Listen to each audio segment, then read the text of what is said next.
ಸ್ನೇಹಿತರೆ ನಮಸ್ಕಾರ. ನಾನು ರವೀಂದ್ರ ಜೋಶಿ.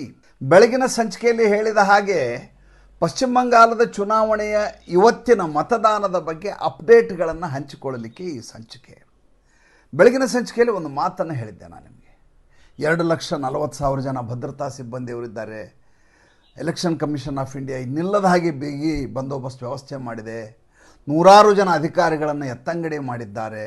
ಸಂಪೂರ್ಣವಾಗಿ ಎಲ್ಲ ಹತೋಟಿಯಲ್ಲಿ ತರುವಂಥ, ನಿಯಂತ್ರಣಕ್ಕೆ ತರುವಂಥ ಪ್ರಯತ್ನ ಮಾಡಿದ್ದಾರೆ. ಆದರೂ ಕೂಡ ಹಿಂಸಾಚಾರದಿಂದ ಮುಕ್ತವಾದಂಥ, ಸಂಪೂರ್ಣ ಶಾಂತಿಯುತವಾದಂಥ ಮತದಾನ ಆಗುತ್ತೆ ಅನ್ನುವಂಥ ನಿರೀಕ್ಷೆಯನ್ನು ನಾವು ಮಾಡಲಿಕ್ಕೆ ಸಾಧ್ಯ ಇಲ್ಲ ಅನ್ನುವಂಥ ಮಾತನ್ನು ಹೇಳಿದ್ದೆ.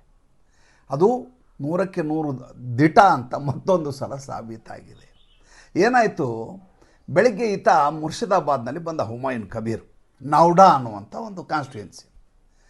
ಮುಂಚೆಯೇ ಬಡಿಗೆಗಳನ್ನು ಹಿಡ್ಕೊಂಡು, ಕಲ್ಲುಗಳನ್ನು ಹಿಡ್ಕೊಂಡು ಒಂದಷ್ಟು ಜನ ದೂರದಲ್ಲಿ ಕಾಯ್ಕೊಂಡಿದ್ರು. ಅಲ್ಲಿ ಲಕ್ಷ್ಮಣ ರೇಖಾ ಅಂತ ಒಂದು ಮಾಡಿದ್ದಾರೆ. ಏನಂದರೆ, ಯಾವ ಬೂತ್ ಇದೆ ಆ ಬೂತಿನಿಂದ 100 ಮೀಟ್ರ್ವರೆಗೂ ಯಾರೂ ಬರೋ ಹಾಗಿಲ್ಲ. ಅದರ ಆಚೆನೇ ನಿಮ್ಮ ಬೂತ್ ಏಜೆಂಟು ಯಾರಿರ್ತಾರೆ, ಪೋಲಿಂಗ್ ಏಜೆಂಟು ಎಲ್ಲ ಆ ಕಡೆ ಇರಬೇಕು. ಆಮೇಲೆ ಬೇಕಾದಂಥ ವ್ಯವಸ್ಥೆಗಳನ್ನ ಅಲ್ಲೇ ಮಾಡ್ಕೋಬೇಕು ಅಂತಿದೆ. ಇದನ್ನು ಏನು ಮಾಡಿದ್ದಾರೆ ಇವರು, ಈ 100 ಮೀಟ್ರ್ ಆಚೆ ಏನು ಜಾಗ ಬರ್ತಲ್ಲ, ಅಲ್ಲೆಲ್ಲಿ ಅಡಿಕೊಂಡು ರೆಡಿ ಹಾಕ್ಕೊಂಡು ಕೂತಿದ್ದಾರೆ. ಸುತ್ತಲೂ ಸಶಸ್ತ್ರ ಪಡೆ ಇದೆ, ಭದ್ರತಾ ಸಿಬ್ಬಂದಿಯವರಿದ್ದಾರೆ. ಯಾವಾಗ ಈತನ ಕಾರಲ್ಲಿ ಬರುತ್ತೋ ನೌಡಾ ಅನ್ನುವಂಥ ಕಾನ್ಸ್ಟಿಟ್ಯೂನ್ಸಿ ಹತ್ರ, ಬಂದ ತಕ್ಷಣ ಇದ್ದಕ್ಕಿದ್ದ ಹಾಗೆ ಜನ ನೆರೆದು ಆತನ ಕಾರಿನ ಹತ್ರ ಹೋಗಿ ಪ್ರತಿಭಟನೆಯನ್ನು ಶುರು ಮಾಡಿಬಿಡ್ತಾರೆ. ಹುಮಾಯೂನ್ ಕಬೀರ್ ಯಾರು ಅಂತ ನಿಮ್ಗೆ ಗೊತ್ತು. ಒಂದು ಕಾಲಕ್ಕೆ ಪಶ್ಚಿಮ ಬಂಗಾಳದಲ್ಲಿ ಮಮತಾ ಬೇಗಮ್ ಅವರ ಅತ್ಯಂತ ನಿಷ್ಠನಾದಂಥ MLA ಆಯಿತು. ಅಷ್ಟೇ ಅಲ್ಲ, ಅಲ್ಲಿ ಬಾಬರಿ ಮಸೀದಿ ಕಟ್ತೀನಿ ಅಂತ ಜನರಿಂದ ನಾವು ಹೇಗೆ ರಾಮ ಮಂದಿರದ ಇಟ್ಟಿಗೆ ಅಂತ ಮಾಡಿದ್ವಿ, ಹಾಗೆ ಆತ ಮುರ್ಷಿದಾಬಾದ್ನಲ್ಲಿ ಇಟ್ಟಿಗೆ ಯಾತ್ರೆಯನ್ನು ಮಾಡಿಸಿದ್ದ. ಈಗಾಗಲೇ ಬಾಬರಿ ಮಸೀದಿ ಕಟ್ಟುವ ಕೆಲಸವನ್ನು ಈತ ಶುರು ಮಾಡಿದ್ದಾನೆ. ಯಾವಾಗ ಈತನನ್ನು ಉಚ್ಚಾಟನೆ ಮಾಡಿದರು ಮಮತಾ ಬೇಗಮ್ಮು, ಆವಾಗ ಈತ ಅವತ್ತೊಂದು ಪ್ರತಿಜ್ಞೆ ಮಾಡಿದ. ಈ ಮಮತಾ ಬೇಗಮ್ ಅವ್ರನ್ನ ಸರ್ಕಾರದಿಂದ, ಅವ್ರನ್ನ ಮುಖ್ಯಮಂತ್ರಿ ಸ್ಥಾನದಿಂದ ಕೆಳಗಿಳಿಸೋದು ಮತ್ತು ಬಾಬರಿ ಮಸೀದಿ ಕಟ್ಟೋದು ಎರಡು ನನ್ನ ಮುಖ್ಯವಾದಂಥ ಗುರಿಗಳು ಅಂತ. ಅಲ್ರಿ, ಅಯೋಧ್ಯೆಯಲ್ಲಿ 5 ಎಕರೆಯಷ್ಟು ಜಾಗ ಕೊಟ್ಟಿದ್ದೀವಿ ಊರು ಹೊರಗಡೆ, ಇನ್ನೂ ತನಕ ಕಟ್ಟಕ್ಕಾಗಿಲ್ಲ ಬಾಬರಿ ಮಸೀದಿ. ಬಾಬರ್ನ ಬಗ್ಗೆ ಯಾಕೆ ಇವ್ರಿಗೆ ವ್ಯಾಮೋಹ ಅಂತ ನನಗೆ ಇನ್ನೂ ತನಕ ಅರ್ಥ ಆಗ್ತಾ ಇಲ್ಲ. ದಾಳಿಕೋರ ಒಬ್ಬ ವ್ಯಕ್ತಿಯ ಬಗ್ಗೆ ಕೇವಲ ಧರ್ಮಾಂಧತೆ ವಿಷಯದಿಂದ ಆತನ ಹೆಸರಿಟ್ಕೊಂಡು ಮಸೀದಿ ಕಟ್ಟಬೇಕು ಅಂತಾರೆ. ಇರಲಿ, ವಿಷಯ ಅದಲ್ಲ. ವಿಷಯ ಏನು, ಹೀಗೆ ಬಂದಂಥ ಹುಮಾಯೂನ್ ಕಬೀರ್ನ ಇದ್ದಕ್ಕಿದ್ದ ಹಾಗೆ ಅಡ್ಡಗಟ್ಟಿ ಸ್ಲೋಗನ್ಗಳನ್ನು ಕೂಗಲಿಕ್ಕೆ ಶುರು ಮಾಡ್ತಾರೆ, ಘೋಷಣೆಗಳನ್ನು ಕೂಗಲಿಕ್ಕೆ ಶುರು ಮಾಡ್ತಾರೆ. ಯಾವಾಗ ಹುಮಾಯೂನ್ ಕಬೀರ್ ವಿರುದ್ಧ ಘೋಷಣೆಗಳು ಕೂಗ್ಲಿಕ್ಕೆ ಶುರು ಮಾಡ್ತಾರೋ, ಈತನ ಕಡೆಯವರು ಕೂಡ ಅದೇ ರೀತಿಯಾದಂಥ ಇವರ ವಿರುದ್ಧ ಪ್ರತಿಭಟನೆಯನ್ನು ಶುರು ಮಾಡ್ತಾರೆ. ಎರಡೂ ಕಡೆ ಜಂಗಿ ಕುಸ್ತಿ ಶುರುವಾಗತ್ತೆ. ಭದ್ರತಾ ಸಿಬ್ಬಂದಿಯವರು ತಕ್ಷಣ ಕಾರ್ಯತತ್ಪರರಾಗಿ ವಾತಾವರಣವನ್ನು ತಿಳಿಗೊಳಿಸುವ ಪ್ರಯತ್ನ ಮಾಡ್ತಾರೆ. ಏನಾಗುತ್ತೆ ಅಂದರೆ, ಚುನಾವಣೆಯ ಸಂದರ್ಭದಲ್ಲಿ ಇದ್ದಕ್ಕಿದ್ದ ಹಾಗೆ ತಕ್ಷಣದಲ್ಲಿ ಅಶ್ರುವಾಯು ಸೆಲ್ಲನ್ನು ಸಿಡಿಸೋದು, ಅಥವಾ ಇದ್ದಕ್ಕಿದ್ದ ಹಾಗೆ ಲಾಠಿ ಚಾರ್ಜ್ ಮಾಡೋದು, ಹೀಗೆ ಮಾಡೋ ಮೂಲಕ ಉಳಿದ ಪ್ರದೇಶದಲ್ಲಿ ನೆಗೆಟಿವ್ ಸಂದೇಶ ರವಾನೆ ಆಗುತ್ತೆ. ವಾತಾವರಣ ಉದ್ವಿಗ್ನಗೊಂಡಿದೆ ಅನ್ನುವಂಥ ಮಾಹಿತಿ ಎಲ್ಲ ಕಡೆ ಹರಡತ್ತೆ ಅನ್ನುವಂಥ ಕಾರಣಕ್ಕೋಸ್ಕರ ಪೊಲೀಸರು, ಭದ್ರತಾ ಸಿಬ್ಬಂದಿಯವರು ಯಾವತ್ತೂ ಕೂಡ ತೀವ್ರವಾದಂಥ ಕಾರ್ಯಾಚರಣೆಯನ್ನು ಮಾಡಲಿಕ್ಕೆ ಹೋಗಲ್ಲ. ಎಷ್ಟು ಸಾಧ್ಯವೋ ಅಷ್ಟು ಸಮಾಧಾನ ಮಾಡಿ ಜನರನ್ನು ಚದುರಿಸುವ, ಹೆದರಿಸುವ, ಒಂದಷ್ಟು ಜನ ತೆಗೆದುಕೊಂಡು ಹೋಗಿ ವ್ಯಾನ್ನಲ್ಲಿ ಕೂಡಿಸುವ, ಇವೆಲ್ಲ ಕೆಲಸ ಮಾಡ್ತಾರೆ. ಇದಕ್ಕಿದ್ದ ಹಾಗೆ ಲಾಠಿ ಚಾರ್ಜ್ ಮಾಡಿಬಿಟ್ರೆ, ಇದಕ್ಕಿದ್ದ ಹಾಗೆ ಗೋಳಿಬಾರ್ ಮಾಡಿದರೆ, ಮೊದಲನೇದಾಗಿ ಅದರ ಫಲಶ್ರುತಿಯಾಗಿ ಮುಂದಿನ ಫಲಿತಾಂಶದ ಮೇಲೆ ಭಾಳ ದೊಡ್ಡ ಪರಿಣಾಮ ಬೀರುತ್ತೆ. ಅದು ಒಂದು. ಎರಡನೇದು, ಇತಿಹಾಸದಲ್ಲಿ ದಾಖಲಾಗುತ್ತೆ ಗೋಲಿಬಾರ್ ನಡೀತಿಂತಲ್ಲಿ ಅಂತ. ಅನಿವಾರ್ಯ ಸಂದರ್ಭದಲ್ಲಿ ಅಲ್ಲಿಯ SP DC ಆರ್ಡರ್ ಮಾಡಿದಾಗ ಮಾತ್ರ ಹಾಗೆ ಮಾಡ್ಲಿಕ್ಕೆ ಸಾಧ್ಯವಿಲ್ಲ. ಸುಮ್ಮನೆ ಯಾರನ್ನೂ ಹೊಡೆಯೋಕ್ಕಾಗಲ್ಲ. ಆಯಿತು, ಜನ ಚದರಿದ ಮೇಲೆ ಹೋಗಿ ಈತ ಎಲ್ಲ ಕಡೆ ಹೋಗಿ ನೋಡ್ಕೊಂಬರ್ತಾನೆ. ಹುಮಾಯೂನ್ ಕಬೀರ್ ಅಲ್ಲೇ ನಿಂತು ಪತ್ರಕರ್ತರ ಜೊತೆ ಮಾತಾಡ್ತಾನೆ. ಆತನ ಮೇಲೆ ಭಾಳ ದೊಡ್ಡದಾದ ಆರೋಪ ಏನಪ್ಪ ಇರೋದು ಅಂದರೆ, ಈತ ಮುಸಲ್ಮಾನರ ಓಟು ಹೊಡಿತಾನೆ ಅಂತ. ಈತ ಭಾರತೀಯ BJPಯ B ಟೀಮು ಅಂತ ಹೇಳ್ತಾರೆ. ಹೇಗೆ AIMIM ಇವ್ರಿಗೆ ಹೇಳ್ತಾರೋ ಅದೇ ರೀತಿ ಈತನಿಗೆ ಪಶ್ಚಿಮ ಬಂಗಾಳದಲ್ಲಿ ಹೇಳ್ತಾ ಇರೋದು. ಒಂದು ವಿಡಿಯೋ ವೈರಲ್ ಆಯ್ತು ಇತ್ತೀಚೆಗೆ, ಒಂದು 5-6 ದಿವಸದ ಹಿಂದೆ. ಏನಂತ, ನಿನಗಿಷ್ಟು ದುಡ್ಡನ್ನು ಕೊಡ್ತೀವಿ, ಇಷ್ಟು ಕೋಟಿ ರೂಪಾಯಿ ಕೊಡ್ತೀವಿ, ನೀನು ನಿನ್ನ ಎಲೆಕ್ಷನ್ ಕೆಲಸವನ್ನು ಇನ್ನಷ್ಟು ತ್ವರಿತವಾಗಿ, ಇನ್ನಷ್ಟು ಕ್ಷಿಪ್ರವಾಗಿ ಮಾಡು ನೀನು ಅಂತೇಳಿ ಯಾರೋ BJPಯವರು ಆತನಿಗೆ ಹೇಳಿದಂಗೆ ಆತನಿಗೆ ದುಡ್ಡು ಕೊಟ್ಟಂಥ ಆಡಿಯೋಗಳನ್ನು ಎಲ್ಲ ಕಡೆ ವೈರಲ್ ಮಾಡಲಾಯಿತು. ಅಂದರೆ ಈತ ಮುಸಲ್ಮಾನರ ಓಟ್ಗಳನ್ನು ಒಡೆಯಲಿಕ್ಕಾಗಿ ಅಭ್ಯರ್ಥಿಗಳನ್ನ ಇಚ್ಛಿದ್ದಾನೆ, ಈತನನ್ನು ನಂಬಬಾರದು ಅಂತ TMC ಅವರು ಪ್ರೊಪಗ್ಯಾಂಡ ಮಾಡ್ತಾ ಇದ್ದಾರೆ. ಮುಸಲ್ಮಾನರಿಗಿರುವ ಏಕಮೇವ ಅಜೆಂಡಾ ಏನು, ಹೆಂಗಾದರೂ ಮಾಡಿ ಭಾರತೀಯ ಜನತಾ ಪಾರ್ಟಿಯನ್ನು ಸೋಲಿಸಬೇಕು, ನರೇಂದ್ರ ಮೋದಿ ಅಮಿತ್ ಶಾ ಅವರ ಸರ್ಕಾರ ಬರಬಾರ್ದು, ಸುವೇಂದು ಅಧಿಕಾರಿ ಅಲ್ಲಿ ಅಧಿಕಾರ ಹಿಡಿಯಲಾರ್ದಾಗೆ ನೋಡ್ಕೋಬೇಕು ಅನ್ನೋದು ಏಕಮೇವ ಅಜೆಂಡಾ ಇದೆ. ಹುಮಾಯೂನ್ ಕಬೀರು ಸ್ವತಃ ಮುಸಲ್ಮಾನ ಒಂದು, ಎರಡನೇದ್ದು ಮಮತಾ ಬೇಗಮ್ ಅವ್ರ ಜೊತೆನೇ ಇದ್ದವನು ಈಗ ಮುಸಲ್ಮಾನರ ಪರವಾಗಿ ಮಸೀದಿ ಬೇರೆ ಕಟ್ತಾ ಇದ್ದಾನೆ. ಹೀಗಾಗಿ ಆತನಿಗೂ ಒಂದಷ್ಟು ಜನ ಫಾಲೋಯರ್ಸ್ ಇದ್ದಾರೆ. ಆತನೂ ಕೂಡ ಇದಕ್ಕಾಗಿ ಇನ್ನು ನಿರಂತರವಾಗಿ ಅಭ್ಯರ್ಥಿಗಳನ್ನ ಹಾಕಿ ಓಡಾಡಿಸ್ತಾ ಇದ್ದಾನೆ. ಇದು ಒಂದು ಕಡೆ ನಡೀತು. ಮಾಲ್ಡಾದಲ್ಲಿ ಒಂದು ಘಟನೆ ನಡೆದಿತ್ತು, ನಿಮ್ಗೆ ಗೊತ್ತಿದೆ. 9 ಜನ 8+1 9 ಜನರನ್ನ ಈ ನ್ಯಾಯಿಕ ಅಧಿಕಾರಿಗಳನ್ನು, ಅಡಿಷನಲ್ ಡಿಸ್ಟ್ರಿಕ್ಟ್ ಮ್ಯಾಜಿಸ್ಟ್ರೇಟು ಅವರೆಲ್ಲ ಯಾರು ಈ SIR ಪ್ರಕ್ರಿಯೆಯಲ್ಲಿ ಪಾಲ್ಗೊಂಡಿದ್ರೋ ಅವರನ್ನು ದಿಗ್ಬಂಧನ ಮಾಡುವಂಥ, ಒಂದು ಕೋಣೆಯಲ್ಲಿ ಕೂಡು ಹಾಕುವಂಥ, ಅವ್ರ ಊಟ ನೀರು ಏನು ಸಿಗಲಾರ್ದಂಗೆ ಒಂದು 10-12 ಗಂಟೆ ತ್ರಾಸು ಕೊಟ್ಟಿದ್ದರು. ಹೊರಗಡೆಯಿಂದ TMC ಕಾರ್ಯಕರ್ತರು ಗೂಂಡಾಗಿರಿ ಮಾಡಿ ಅಬ್ಡಕ್ಷನ್ ಮಾಡಿದ ರೀತಿಯಲ್ಲಿ ಮಾಡಿದರು. ಮಾಲ್ಡಾದಲ್ಲಿ ಇರುವಂಥ ಮತಾಂಧರ ಸ್ಥಿತಿ ನೀವು ಹೇಗೆ ಅಂತ ನಿಮ್ಗೆ ಗೊತ್ತಿದೆ. ಹಿಂದೆ ಅಪ್ಪ ಮಗನ ರುಂಡ ಕತ್ತರಿಸೋರು ಇವರು, ಯಾವಾಗ ವಕ್ಫ್ ಕಾಯ್ದೆ ತಿದ್ದುಪಡಿಯ ಪ್ರತಿಭಟನೆ ನಡೆದ ಸಂದರ್ಭದಲ್ಲಿ. ಇವತ್ತು ಅಲ್ಲಿ ಅತ್ಯಂತ ಶಾಂತಯುತವಾಗಿ ಮತದಾನ ನಡೀತಾ ಇದೆ. ಇನ್ನು ಸುವೇಂದು ಅಧಿಕಾರಿ ಮತ ಹಾಕ್ಲಿಕ್ಕೆ ಹೋಗಿದ್ದರು. ಮತ ಹಾಕಿ ಹೊರಗಡೆ ಬರುವಾಗ ಯಥಾ ಪ್ರಕಾರ ದೂರದಲ್ಲಿ ಒಂದಷ್ಟು ಜನ ಗಲಾಟೆ ಮಾಡ್ತಾಯಿದ್ರು. ಆತ ಸ್ಪಷ್ಟವಾಗಿ ಹೇಳಿದರು, ಹಿಂದುತ್ವಕ್ಕಾಗಿ ನಮ್ಮ ಹೋರಾಟ, ಹಿಂದೂಯಿಸಮನ್ನು ನಾವು ಬಿಡೋದಿಲ್ಲ, ನಮ್ಮ ಅಜೆಂಡಾನೇ ಹಿಂದೂ ಎಜೆಂಡಾ ಅಂತ. ಆ ಪ್ರದೇಶ ಸಂಪೂರ್ಣವಾಗಿ ಅವರ ಈ ಮೇದಿನಿಪುರ್ ಅಂತ ಬರ್ತದೆ, 16 ಕಾನ್ಸ್ಟಿಟ್ಯೂಯೆನ್ಸಿಗಳು ಸೇರಿರುವಂಥ ಪ್ರದೇಶ ಅದು. ಆ ಇಷ್ಟು ಕಾನ್ಸ್ಟಿಟ್ಯೂಯೆನ್ಸಿಗೆ ಈ ಸುವೇಂದು ಅಧಿಕಾರಿ ಈಗ ಸ್ಥಳೀಯನಾಗಿ ಇಡೀ ಭಾರತೀಯ ಜನತಾ ಪಾರ್ಟಿಯ ಏನು ಒತ್ತಡ ಇದೆ, ಜವಾಬ್ದಾರಿ ಇದೆ, ಅದನ್ನು ನಿರ್ವಹಿಸ್ತಾ ಇರೋ ವ್ಯಕ್ತಿ ಸುವೇಂದು ಅಧಿಕಾರಿ. ಹಿಂದೆ 2 ಸಲ ಕಳೆದ ಚುನಾವಣೆಯಲ್ಲಿ 2 ಕ್ಷೇತ್ರಗಳಲ್ಲಿ ಈತ ಮಮತಾ ಬೇಗಮ್ ಅವ್ರ ವಿರುದ್ಧ ಗೆದ್ದಿರುವಂಥ ಮನುಷ್ಯ. ಮತ್ತು 2021ರಿಂದ 2026ವರೆಗೂ ಪಕ್ಷಕ್ಕೆ ಅಷ್ಟೇ ಅತ್ಯಂತ ನಿಷ್ಠನಾಗಿ ಇವತ್ತು ಇರುವಂಥ ಮನುಷ್ಯ ಮತ್ತು ಪಕ್ಷವನ್ನು ಬಲಿಷ್ಠಗೊಳಿಸಲಿಕ್ಕೆ, ಸದೃಢಗೊಳಿಸಲಿಕ್ಕೆ, ಸ್ಥಿರವಾಗಿ ಅಲ್ಲಿ ಉಳಿಲಿಕ್ಕೆ ಕಾರಣೀಭೂತನಾದಂಥ ಮನುಷ್ಯ. ಹೀಗಾಗಿ ಅಮಿತ್ ಶಾ ಅತಿ ಹೆಚ್ಚು ನಂಬಿದ್ದು ಯಾರಾದರೂ ಇದ್ದರೆ ಈ ಸುನೀಲ್ ಬನ್ಸಲ್ ಅವರೆಲ್ಲ ಅಲ್ಲಿ ಹೋಗಿದ್ದಾರೆ, ಪ್ರಭಾರಿಗಳಾಗಿ ಕೆಲಸ ಮಾಡ್ತಾಯಿದ್ದಾರೆ. ಸುನೀಲ್ ಬನ್ಸಲ್ ಹೋಗಿರೋ ಅಯೋಧ್ಯದಲ್ಲಿ 20 ಕಾನ್ಸ್ಟಿಟ್ಯೂಯೆನ್ಸಿ ಫೈಜಾಬಾದ್ ಡಿಸ್ಟ್ರಿಕ್ಟು ಮತ್ತು ಲೋಕಸಭಾ ಕಾನ್ಸ್ಟಿಟ್ಯೂಯೆನ್ಸಿನ ಸೋಲುವಂಥ ಸ್ಥಿತಿಗೆ ಸುನೀಲ್ ಬನ್ಸಲ್ ತೊಗೊಂಡು ಹೋಗಿದ್ರು ಉತ್ತರ ಪ್ರದೇಶದಲ್ಲಿ. ಸುನೀಲ್ ಬನ್ಸಲ್ ಮಾತು ಕೇಳಿ ಇದೆಲ್ಲ ಅಧ್ವಾನ ಆಗಿದ್ದ ಅವಾಗ ಉತ್ತರ ಪ್ರದೇಶದಲ್ಲಿ ಅವರು ಹೋಗಿದ್ದಾರೆ. ಆದರೆ ಅಮಿತ್ ಶಾ ಇವತ್ತು ಯಾರ್ದಾದ್ರೂ ಮಾತು ಕೇಳ್ತಾರೆ, ಅವ್ರನ್ನ ಹೇಳ್ದಂಗೆ ಕೇಳ್ಕೊಂಡು ಚುನಾವಣೆ ಪ್ರಕ್ರಿಯೆ ನಡೆಸ್ತಾ ಇದ್ದಾರೆ ಅಂದರೆ ಈ ಸುವೇಂದು ಅಧಿಕಾರಿ ಮಾತನ್ನು ಕೇಳ್ಕೊಂಡು ನಡೆಸ್ತಾ ಇದ್ದಾರೆ. ಮಧ್ಯಾಹ್ನ 1 ಗಂಟೆಗೆ ಅಂದರೆ ಈಗ ನಮ್ಮ ಸಂಚಿಕೆ ಬರುವಂಥ 1:15 ಗಂಟೆ ಹಿಂದೆ ಸ್ವತಃ ಅಮಿತ್ ಶಾ ಅವರು ಭಾರತೀಯ ಜನತಾ ಪಾರ್ಟಿಯ ಕೇಂದ್ರ ಕಚೇರಿ ಅಲ್ಲಿರುವಂಥ ಸಾಲ್ಟ್ ಲೇಕ್ ಸಿಟಿ ಅಂತ ಇದೆ ಕಲ್ಕತ್ತಾದಲ್ಲಿ, ಅಲ್ಲಿ 1-1.25 ಗಂಟೆ ಕೂತ್ಕೊಂಡು ಇಡೀ ಚುನಾವಣೆಯ ಪ್ರಕ್ರಿಯೆ ಬಗ್ಗೆ ಮಾತುಕತೆಯನ್ನು ನಡೆಸಿದರು. ಎಲ್ಲೆಲ್ಲಿ ಹೇಗಿದೆ ಏನಿದೆ ಅಂತ 2 ಹಂತದಲ್ಲಿ ಮತದಾನ ನಡೀತಾ ಇದೆ. ಇವತ್ತು 152 ಕ್ಷೇತ್ರಗಳಲ್ಲಿ ಮತದಾನ ನಡೀತಾ ಇದೆ. ಕಳೆದ ಬಾರಿ 152ರಲ್ಲಿ 59 ಸ್ಥಾನಗಳನ್ನು ಭಾರತೀಯ ಜನತಾ ಪಾರ್ಟಿ ಗೆದ್ದಿತ್ತು 2021ರಲ್ಲಿ.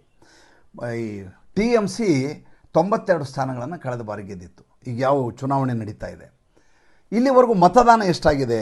ಮತದಾನ ವೆಸ್ಟ್ ಬೆಂಗಾಲದ್ದು 41.11% ಅಂತ ಅಧಿಕೃತವಾಗಿ ಕೊಟ್ಟಿರೋ ಮಾಹಿತಿ. ಜಾಸ್ತಿ ಆಗಿದೆ, ಅದು ದಾಖಲೆ ಮಾಡಿದ್ದು 41.11% ಪಶ್ಚಿಮ ಬಂಗಾಳದಲ್ಲಿ. ಆಮೇಲೆ ತಮಿಳುನಾಡಿನಲ್ಲಿ 38% ಆಗಿದೆ ಅಂತ ಚುನಾವಣಾ ಅಧಿಕಾರಿಗಳು ಮಾಹಿತಿಯನ್ನು ಕೊಟ್ಟಿದ್ದಾರೆ. ಏನಿದು ನಂಬರ್ ಹೇಗೆ ಪರವಾಗಿಲ್ವಾ ಅಂತ ಕೇಳಿದರೆ, ಪಶ್ಚಿಮ ಬಂಗಾಳದಲ್ಲಿ ಮತದಾನ ಯಾವಾಗಲೂ 80-85% ಆಗುತ್ತೆ. ನೀವು ಗಮನಿಸಿದಿರಲ್ಲೋ ಗೊತ್ತಿಲ್ಲ. ಅತಿ ಹೆಚ್ಚು ವೋಟಿಂಗ್ ಆಗಿ ನಮ್ಮಲ್ಲಿ ಹೆಂಗೆ ಸಿಟಿನಲ್ಲಿ ಬೆಂಗಳೂರಲ್ಲಿ 60%, 56%, 65%ಗೆ ನಾವು ತೃಪ್ತರಾಗಿಬಿಡ್ತೀವಿ. 70-80 ನಾವು ಯೋಚನೆ ಮಾಡೇ ಇಲ್ಲ. ಪಶ್ಚಿಮ ಬಂಗಾಳದಲ್ಲಿ ಹಾಗಲ್ಲ, ಅತಿ ಹೆಚ್ಚು ವೋಟಿಂಗ್ ಆಗುತ್ತೆ. ಆದರೆ ಹೋದ ಸಲಕ್ಕೂ ಈ ಸಲಕ್ಕೂ ವ್ಯತ್ಯಾಸ ಏನಪ್ಪ ಅಂದರೆ, ಹೋದ ಸಲ ಸತ್ತೋಗಿರೋರೆಲ್ಲ ಬಂದು ಮತ ಹಾಕಿದ್ರು. ಅಂದರೆ ಸತ್ತವ್ರ ಹೆಸರಲ್ಲಿ ಬೇರೆದವ್ರು ಬಂದು ಮತ ಹಾಕುವಂಥ ವ್ಯವಸ್ಥೆ ಅಲ್ಲಿ ನಡೀತಾ ಇತ್ತು. ಊರು ಬಿಟ್ಟು ಹೋದವ್ರ ಹೆಸರಲ್ಲೇ ಮತ ಹಾಕೋದು ನಡೀತಾ ಇತ್ತು. ಮಧ್ಯಾಹ್ನ 12:30 1 ಗಂಟೆ ಆಗಿಬಿಟ್ರೆ ಎಲ್ಲ ಪೋಲಿಂಗ್ ಬೂತ್ಗಳು ಬಿಕೋ ಅಂತ ಇದ್ವು. ಹೊರಗಡೆ ಗನ್ ಹಿಡ್ಕೊಂಡು, ಮಾರಕಾಸ್ತ್ರ ಹಿಡ್ಕೊಂಡು, ದಂಡ ಹಿಡ್ಕೊಂಡು ಒಂದಷ್ಟು ಜನ ರೌಡಿಗಳು ನಿಂತಿರೋರು ಒಳಗಡೆ ಇರುವಂಥ ಪೋಲಿಂಗ್ ಆಫೀಸರ್ಸ್ನ ಹೆದರಿಸೋದು, ಇವರೇ ಮತ ಹಾಕಿ ಚುನಾವಣೆಯನ್ನು ಮುಗಿಸ್ಬಿಡುವಂಥ ಪ್ರಕ್ರಿಯೆ ಇವತ್ತಲ್ಲ. 15 ವರ್ಷ ಪಶ್ಚಿಮ ಬಂಗಾಳದಲ್ಲಿ ಮಮತಾ ಬೇಗಮ್ ಅವ್ರ ಕಾಲದಲ್ಲಿ, ಅದಕ್ಕಿಂತ ಮುಂಚೆ 34 ವರ್ಷ ಎಡರಂಗದವ್ರು ಇರುವಾಗ ಹಿಂಸಾ ರಾಜಕಾರಣ ಮತ್ತು ಪಶ್ಚಿಮ ಬಂಗಾಳ ಎರಡನ್ನೂ ಪ್ರತ್ಯೇಕವಾಗಿ ನೀವು ನೋಡಂಗೇ ಇಲ್ಲ. ಒಂದಕ್ಕೊಂದು ಭಾರಿ ಅವಿನಾಭಾವ ಸಂಬಂಧ. ಚುನಾವಣೆ ಅಂದರೆ ಹೊಡೆದಾಟ ಆಗಬೇಕು ಅಂತ, ಚುನಾವಣೆ ಅಂದರೆ ಒಂದಷ್ಟು ಹೆಣಗಳು ಬೀಳಬೇಕು ಅಂತ. ಇಲ್ಲೇ ಹೋದರೆ ಚುನಾವಣೆನೇ ಅಲ್ಲ ಅಂತ. ಅದಕ್ಕೆ ಮಾನಸಿಕ ಅದು ಹೇಗೆ ಅಂದರೆ, ಈ ಹಬ್ಬಕ್ಕೆ ಹೋಳಿ ಹಬ್ಬಕ್ಕೆ ಹೆಂಗೆ ಬಣ್ಣ ಹಾಕ್ಕೊಂಡು ನಾವು ರೆಡಿ ಮಾಡಿ ಇಟ್ಕೊಂಡಿರ್ತೀವಿ ನಾಳೆ ಹಬ್ಬ ಅಂತೇಳಿ ಹಲಿಗೆ ಹೊಡ್ಕೊಂಡು, ಅವ್ರು ಹಾಗೆ ಇವು ಚುನಾವಣೆ ಬರ್ತಾ ದಂಡ ಕಲ್ಲು ಏನೇನು ಬೇಕೋ ಒಂದು ವಾರಗಟ್ಟಲೆ 15 ದಿವಸಗಟ್ಟಲೆ ತಯಾರಿ ಮಾಡ್ಕೊಂಡಿರ್ತಾರೆ. ಈ ಕೇರಮ್ ಕ್ಲಬ್ ಅಂತಿದ್ದಾವೆ, ಹೇಳಿದೆ ನಾನು ನಿಮ್ಗೆ ನಿನ್ನೆ. ಆ ಕೇರಮ್ ಕ್ಲಬ್ಬಿನ ಅಡ್ಡೆ ಇದೆಯಲ್ಲ, ಆ ಅಡ್ಡೆನಲ್ಲಿ ಇದ್ರ ಬಗ್ಗೆ ತೀರ್ಮಾನ ಆಗ್ತಾಯಿತ್ತು. ಈ ಬಾರಿ ವ್ಯತ್ಯಾಸ ಏನು ಅಂತಂದರೆ, ಪರ್ಸೆಂಟೇಜ್ ಆಫ್ ವೋಟಿಂಗ್ ಜಾಸ್ತಿ ಆದರೆ ಯೋಗ್ಯವಾದ ಅಂದರೆ ವೋಟ್ ಹಾಕಲಿಕ್ಕೆ ಅರ್ಹರಾದಂಥವರು ಅಂಥವ್ರದ್ದೇ ಮತ ಬಿದ್ದಿರುತ್ತೆ. ಯಾರಿಗೆ ಮತ ಬೀಳಬೇಕು ಅವ್ರಿಗೆ ಮತ ಬಿದ್ದಿರುತ್ತೆ. ಈಗ ಯಾರೋ ಅದನ್ನು ರಿಗ್ ಮಾಡಿ ಮತಗಳನ್ನು ತಾವೇ ಹಾಕೋದು, ಬೂತ್ ಕ್ಯಾಪ್ಚರ್ ಮಾಡಿ ತಾವೇ ಮತ ಹಾಕೋದಿದೆಯಲ್ಲ, ಆವಾಗ ಚಾಯ್ಸ್ ಅನ್ನೋದು ಮತದಾರನ ಮತ ಆಗಿರೋದಿಲ್ಲ. ಅದು ಯಾವ ವ್ಯಕ್ತಿ ಬಂದು ಮತ ಹಾಕ್ತಾ ಇರ್ತಾನೋ ಗೂಂಡ, ಆತನ ಮತ ಆಗಿರುತ್ತೆ. ಆತ ತಾನು TMC ಪಕ್ಷದವನಾಗಿ 3MC ಇದೆ ಸಿಕ್ಕ ಹೊಡಿ ಇದನ್ನು ಬಟನ್ ಒತ್ತಾ ಇರ್ತಾನೋ. ಈ ಬಾರಿ ಹಾಗಾಗೋದಿಲ್ಲ. ಪರ್ಸೆಂಟೇಜ್ ಆಫ್ ವೋಟಿಂಗ್ ಜಾಸ್ತಿ ಆದರೆ ನೇರವಾದ ಲಾಭ ಆಗೋದು ಭಾರತೀಯ ಜನತಾ ಪಾರ್ಟಿಗೆ. ಏಕೆಂದರೆ ಅತ್ಯಂತ ತ್ವರಿತ ಅಂದರೆ ಇನ್ನೂ ಬಾಕಿ ಇದೆ ಅಲ್ಲಿ.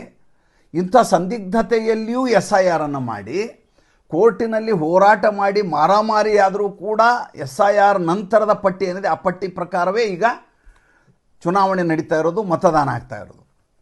ಅಂದರೆ ಯಾರು ಮತದಾರರಿದ್ದಾರೋ ಅಂಥ ಮತದಾರರಿಗೆ ಮತ ಚಲಾವಣೆಯ ಹಕ್ಕನ್ನು ನೀಡಲಾಗಿದೆ. ಇಷ್ಟಾಗಿಯೂ ದೊಂಬಿ ಗಲಾಟೆ ಮಾರಾಮಾರಿ ಇನ್ನೂ ಜಾಸ್ತಿ ಆಯಿತು ಅಂದ್ಕೊಳ್ಳಿ. ಆಗುವ ಸಾಧ್ಯತೆಗಳು ತುಂಬ ಕಡಿಮೆ ಇದ್ದಾವೆ. ಇವತ್ತು 2-3 ಜಾಗದಲ್ಲಿ ಈ ರೀತಿ ಗಲಾಟೆ ಆಗಿದ್ದನ್ನು ಬಿಟ್ಟರೆ ಇನ್ನೊಂದು ಕಡೆ ಆಗಿದೆ, ಸಿಲಿಗುರಿನಲ್ಲಿ ಗಲಾಟೆ ಆಗಿದೆ. ಅಲ್ಲಿ ಏನಾಗಿದೆ, BJP ವರ್ಸಸ್ TMC ಆಗಿದೆ. BJP ಕಾರ್ಯಕರ್ತರ ಮೇಲೆ TMC ಕಾರ್ಯಕರ್ತರು ಹಲ್ಲೆ ಮಾಡಿರುವಂಥ ಪ್ರಕರಣ ನಡೆದಿದೆ. 1-2 ಕಡೆ ಈ ಕ್ರೂಡ್ ಬಾಂಬ್ಗಳನ್ನು ಎಸೆಯಲಾಗಿದೆ. ಅದು ಬಿಟ್ಟರೆ ನಿಮಗೆ ಮಾಲ್ಡಾದಲ್ಲಿ ಯಾವುದೇ ರೀತಿಯ ಸಮಸ್ಯೆ ಆಗಿಲ್ಲ, ನಂದಿಗ್ರಾಮ್ ಪ್ರದೇಶದಲ್ಲಿ ಯಾವ ಸಮಸ್ಯೆ ಆಗಿಲ್ಲ, ಮೆದಿನಿಪುರದ 16 ಕಾನ್ಸ್ಟಿಟ್ಯೂಯೆನ್ಸಿಯಲ್ಲಿ ಯಾವ ಸಮಸ್ಯೆ ಆಗಿಲ್ಲ. ಜೊತೆಗೆ ಈ ನೌದಾ ಅನ್ನುವಂಥ ಕ್ಷೇತ್ರದಲ್ಲಿ ಮಾತ್ರ ಒಂದು ಸ್ವಲ್ಪ ಗಲಾಟೆ ಆಗಿದೆ. ಮುರ್ಷಿದಾಬಾದ್ನಲ್ಲಿ ತುಂಬ ಉದ್ವಿಗ್ನವಾದಂಥ ಸ್ಥಿತಿ ಈಗಲೂ ಕೂಡ ಇದೆ. ನಮ್ಮಲ್ಲಿ ಒಂದು ಭಾಳ ದೊಡ್ಡ ತಪ್ಪಾಗ್ತಾ ಇದೆ. ಏನಂದರೆ ಈ ಮಾಧ್ಯಮಗಳಲ್ಲಿ ಈ ಹುಮಾಯೂನ್ ಹೋದ ತಕ್ಷಣ ಗಲಾಟೆ ಇತ್ತಲ್ಲ, ಅದನ್ನು ಬೆಳಗ್ಗಿಂದ ಮಧ್ಯಾಹ್ನವರೆಗೂ ಅದನ್ನೇ ಎಲ್ಲ ಚಾನಲ್ ತೋರಿಸ್ತಾ ಇದ್ದಾರೆ. ಅಂದರೆ ಗಲಾಟೆ ನಡೀತಾ ಇದೆ ಅಂತ ಸೆನ್ಸೇಷನಲ್ ಸುದ್ದಿಯನ್ನು ತೋರಿಸುವ ಭರದಲ್ಲಿ ಉಳಿದ ಮತದಾರರು ಮನೆಯಿಂದ ಹೊರಗೆ ಬಂದಿರಬಾರ್ದು, ಅಂಥ ವಾತಾವರಣ ಸೃಷ್ಟಿಯಾಗತ್ತೆ, ಅದರ ಸೈಡ್ ಎಫೆಕ್ಟು ಅನ್ನೋದು ಮಾಧ್ಯಮದವರಿಗೆ ವಿವೇಚನೆ ಇರೋದಿಲ್ಲ. ಈಗ ಗಲಾಟೆ ಆಯಿತು, ಗಲಾಟೆ ಆಗಿದ್ದರೆ ಮುಚ್ಚಡಿ ಅಂತ ಹೇಳೋದಿಲ್ಲ, ನೀವು ಗಲಾಟೆಯನ್ನು ತೋರಿಸ್ಬೇಕು. ಹೌದು ಗಲಾಟೆ ಆಗಿದೆ, ಘರ್ಷಣೆ ಆಗಿದೆ, TMC ಮತ್ತು ಹುಮಾಯೂನ್ ಗ್ರೂಪ್ ಮಧ್ಯೆ ಗಲಾಟೆ ಆಗಿದೆ, ಸರಿ. ಅದನ್ನೇ ಇಡೀ ದಿವಸ ತಿರ್ಗಾಮುರ್ಗ ತೋರಿಸಿ ಅದ್ರ ಮೇಲೇ ಚರ್ಚೆ ಮಾಡಿದರೆ ಇಡೀ ಪಶ್ಚಿಮ ಬಂಗಾಳದ 152 ಕಾನ್ಸ್ಟಿಟ್ಯೂಯೆನ್ಸಿಯಲ್ಲಿ ಕೂಡ ಹೊಡೆದಾಟ ನಡೀತಾ ಇದೆ, ಮಾರಾಮಾರಿ ನಡೀತಾ ಇದೆ. ಹೋದ ಸಲ ಚುನಾವಣೆಗೆ ಈ ಸಲಕ್ಕೂ ಏನು ವ್ಯತ್ಯಾಸ ಇಲ್ಲ ಅನ್ನುವಂಥ ನರೇಟಿವ್ ಪ್ರಪಗಾಂಡ ಸೃಷ್ಟಿ ಆಗುತ್ತೋ ಇಲ್ಲೋ ಹೇಳಿ. ಮನೆಯಿಂದ ಹೊರಗಡೆ ಬರೋದೇ ಕಷ್ಟದ ಕಾಲಘಟ್ಟದಲ್ಲಿ ಈ ಥರದ ಸುದ್ದಿಗಳನ್ನೇ ಇನ್ನಷ್ಟು ಪ್ರತಿ ಬಾರಿ ತೋರಿಸಿ ಒಂದು ಸಲ ಕಪಾಳು ಕೊಡೋದು 100 ಸಲ ಇಡೀ ದಿವಸ ತೋರಿಸ್ತಾರಲ್ಲ, ಆ ಥರದ ಸೀನ್ ಇದು. ಮಜಾ ಅಂದರೆ ವೀರ್ಭೂಮ್ ಪ್ರದೇಶ ಏನಿದೆ, ಆ ವೀರ್ಭೂಮ್ ಪ್ರದೇಶದಲ್ಲಿ ಒಂದೇ ಒಂದು ಗಲಾಟೆ ಆಗಿಲ್ಲ. ಅವರೇ ನಿರ್ಣಾಯಕ ಮತದಾರರು ಅಂತ ಪಶ್ಚಿಮ ಬಂಗಾಳದಲ್ಲಿ ಭಾವಿಸಲಾಗತ್ತೆ. ಅವರು ಅತ್ಯಂತ ಶಾಂತಿಯುತವಾಗಿ ಮತದಾನ ಮಾಡ್ತಾ ಇದ್ದಾರೆ ಮತ್ತು ಮಹಿಳೆಯರು ಹೆಚ್ಚಿನ ಸಂಖ್ಯೆಯಲ್ಲಿ ಪಾಲ್ಗೊಳ್ತಾ ಇದ್ದಾರೆ ಅಲ್ಲಿ. ಅದು ಭಾಳ ಸಮಾಧಾನದ ವಿಚಾರ. ಹಿಂದೆ ಗಲಾಟೆ ಆದ ಸಂದರ್ಭದಲ್ಲಿ ಈ ಪ್ರದೇಶದ ಬಹಳಷ್ಟು ಜನ ಊರು ಬಿಟ್ಟು ವಲಸೆ ಹೋಗಿದ್ದರು ಎಲೆಕ್ಷನ್ ಆದಮೇಲೆ. ಈ ಬಾರಿ ಅಂತ ಯಾವ ಸಂಕಷ್ಟ ಇಲ್ಲ. ಆಮೇಲೆ ಈ ಬೀರ್ಭೂಮ್ನಲ್ಲಿ ಒಬ್ಬ ವ್ಯಕ್ತಿಯ ಸಾವು ಕೂಡ ಆಗಿತ್ತು, ಕೊಲೆ ಮಾಡಲಾಗಿತ್ತು. ಹೀಗಾಗಿ ಭಾಳ ದೊಡ್ಡ ಮಟ್ಟದ ಭಯ, ಆತಂಕ ಆ ಪ್ರದೇಶದಲ್ಲಿತ್ತು. ಇವತ್ತು ನಡೆದಂಥ ಚುನಾವಣೆ ಸಂದರ್ಭದಲ್ಲಿ ಇಡೀ ಬೀರ್ಭೂಮ್ನ ಯಾವ ಬೂತ್ನಲ್ಲಿ ಕೂಡ ಆ ರೀತಿಯ ಸಮಸ್ಯೆಗಳು ಕಾಣಲಿಲ್ಲ. ಮತದಾರರನ್ನು ಮಾತಾಡಿಸ್ಲಾಯಿತು, ನಾವೆಲ್ಲ ಭಾಳ ಆರಾಮಾಗಿ ಓಟ್ ಹಾಕಿದ್ದೀವಿ, ಏನೂ ಸಮಸ್ಯೆ ಆಗಿಲ್ಲ ಅಂತ ಭಾಳ ಜನ ಹೇಳಿದರು. ಮಾಧ್ಯಮಗಳಲ್ಲಿ ಇದರ ಕುರಿತು ಬೇರೆ ಬೇರೆ ಭಾಗಗಳಲ್ಲಿ ಬರ್ತಾ ಇರುವಂಥ ವರ್ತಮಾನವನ್ನು ನೋಡಿದರೆ ಅತಿ ಹೆಚ್ಚು ವೋಟಿಂಗ್ ಆಗುವ ಸಾಧ್ಯತೆ ಪಶ್ಚಿಮ ಬಂಗಾಳದ ಈ 152 ಕ್ಷೇತ್ರಗಳಲ್ಲಿ ಕಾಣಿಸ್ತಾ ಇದೆ. ಇನ್ನು ತಮಿಳುನಾಡಿಗೆ ಸಂಬಂಧಪಟ್ಟ ಹಾಗೆ ಅಲ್ಲಿ ಇಡೀ ಚುನಾವಣೆಯ ಮೂಲ ಸತ್ವ ಏನಪ್ಪ ಅಂದರೆ ವಿಜಯ್ಗೆ ಎಷ್ಟು ಓಟ್ ಬೀಳ್ತವೆ ಅನ್ನೋದಾಗಿದೆ. ಈಗ ಅಲ್ಲಿ ವಿಜಯ್ 40 ಕ್ಷೇತ್ರಕ್ಕಿಂತ ಹೆಚ್ಚು ಎಲ್ಲಿಯೂ ಓಡಾಡಲಿಕ್ಕೆ ಆಗಲಿಲ್ಲ ಆತನಿಗೆ. ಎರಡನೇದಾಗಿ ಭಾಳಷ್ಟು ಅಸಂಘಟಿತವಾದಂಥ ವ್ಯವಸ್ಥೆಯಲ್ಲಿ ಆತ ಚುನಾವಣೆಯನ್ನು ಎದುರಿಸಿರೋದು. ಹೀಗಾಗಿ ಆತ DMK ಓಟ್ಗಳನ್ನ ಮಾತ್ರ ಒಡೆಯಬಲ್ಲ. AIADMKಗೆ ಆತನಿಂದ ಯಾವುದೇ ರೀತಿಯ ಹಾನಿ ಇಲ್ಲ ಅಂತ ಹೇಳಲಾಗ್ತಾ ಇದೆ. ಅದ್ರ ಬಗ್ಗೆ ಮತ್ತೆ ಮಾತಾಡೋಣ. ಪಶ್ಚಿಮ ಬಂಗಾಳದ ಮೇಲೆ ಮತ್ತಷ್ಟು ಮಾಹಿತಿಗಳನ್ನ ಕಲೆ ಹಾಕಿ ಸಂಜೆ 6 ಗಂಟೆಗೆ ಬರೋ ಸಂಚಿಕೆ ಇವತ್ತು 7 ಗಂಟೆಗೆ ಅಪ್ಲೋಡ್ ಮಾಡ್ತೀವಿ. ದಯವಿಟ್ಟು ವೀಕ್ಷಿಸಿ. ಸಂಚಿಕೆ ಹೇಗೆ ಅನ್ನಿಸ್ತು ದಯವಿಟ್ಟು ತಿಳಿಸಿ. ಎಷ್ಟು ಸಾಧ್ಯವೋ ಅಷ್ಟು ಖಚಿತವಾದ ಮಾಹಿತಿಯನ್ನು ಕೊಡುವ ಪ್ರಯತ್ನ ಮಾಡ್ತೀನಿ. ನಮಸ್ಕಾರ.